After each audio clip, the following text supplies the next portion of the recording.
Hello అండి. పిల్లలకి homework చేయించడం నిజంగా పెద్ద టాస్కే. అయితే వాళ్ళని ఇంట్రెస్టింగ్‌గా కూర్చోబెట్టడానికి ముందైతే కొంచెం మోటివేషన్ చేయాల్సి ఉంటది. నేనైతే మాత్రం నాన్న నువ్వు బాగా చదువుకోవడం వల్ల మంచిగా ఇల్లు కొనుక్కోవచ్చు, కారు కొనుక్కోవచ్చు. వాడికి వెహికల్స్ అంటే ఇష్టం అనమాట. నీకు ఇష్టమైనయన్నీ నువ్వు కొనుక్కోవచ్చు. డాడీ ఆఫీస్‌కెళ్ళినట్టు వెళ్ళొచ్చు. ఇలా మోటివేషన్ చేస్తూ ఉంటాను. సో, బాగా చదవాలి, క్లాస్ ఫస్ట్ రావాలి ఇలాంటివి కూడా చెప్తూ ఉంటానండి. అలా చెప్పకూడదు. అలాంటి వాటిల్ని పిల్లల మీద రుద్దకూడదు అని అంటారు కదా! బట్ మా వాడికి అలా చెప్పడం వల్ల మంచిగా ఊపొచ్చి చదువుతాడనమాట. అందుకే నేను అలా అయితే చెప్తాను. ఇప్పుడు చిన్న ఏజ్ కదండి.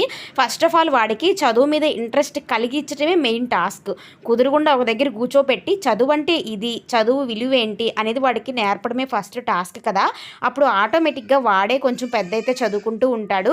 సో, ఇప్పుడు ఫైనల్‌గా హ్యాపీ అండి. ఎందుకు అంటే మా వాడంతట వాడే ఇప్పుడు స్లేట్ పెన్సిల్‌ని మంచిగా హోల్డ్ చేసి పట్టుకోగలుగుతున్నాడు. ఎంత ప్రాక్టీస్ చేయించామో వెనకాలైతే మాత్రం ఇంతే ఈ వీడియో. బాయ్.